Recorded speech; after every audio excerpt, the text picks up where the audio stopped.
Sabi nila, hindi raw siya mabuting ina. Dahil wala siyang asawa, pero walang nakakaalam. Na gabi-gabi, umiiyak siyang mag-isa.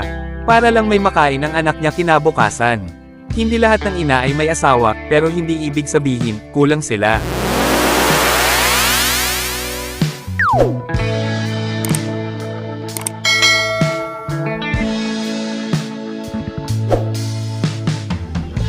Si Liza ay isang ina. Isang babaeng nagpalaki ng anak ng mag-isa. Walang asawa, walang katuwang.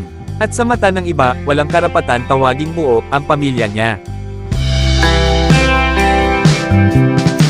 Tuwing dadaan siya sa barangay, may bulungan. Sayang, hindi nakasal. Kawawa ang bata, siguro mali ang pagpapalaki. Pero walang nagtatanong kung kumusta siya, o kung gaano kabigat ang pasan niya. Araw-araw, maaga siyang gumigising. Hindi para sa sarili niya, kundi para sa anak niya. Mas inuuna niya ang baon ng bata, kaysa sa sarili niyang pagkain. Mas inuuna ang tuition, kaysa sa bagong damit.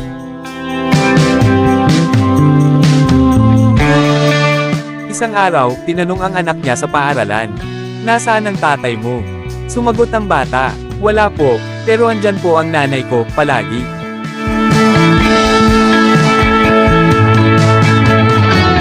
May mga gabing napapatanong siya sa Diyos, "Sapat ba ako? Nagkulang ba ako?" Pero sa bawat luha, may panibagong lakas na isinisilang.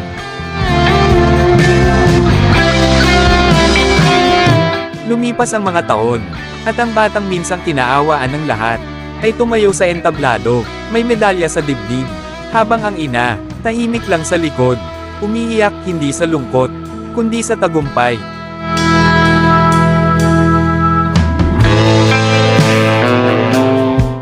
Hindi siya nakasal, pero siya ang naging ina, ama, guro, at sandalan. Hindi siya perpekto, pero minahal niya ng buo ang anak niya. Ang pagiging mabuting ina, ay hindi nasusukat sa singsing sa daliri, kundi sa sakripisyong hindi nakikita, at pagmamahal na hindi nauubos. Kung may kilala kang ganitong ina, huwag mo siyang husgahan. Yakapin mo siya, dahil baka siya na ang pinakamalakas na taong kilala mo. Hindi lahat ng pamilya ay may ama at ina, pero hindi ibig sabihin, kulang na sila. Ito ang kwento ng isang babaeng hindi nakasal, pero buong pusong naging ina.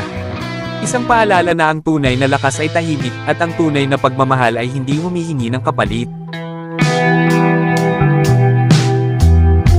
Sa tingin mo ba, kailangan ng kasal para maging mabuting magulang? Ikwento mo ang opinyon mo, baka may isang ina na makakuha ng lakas mula rito.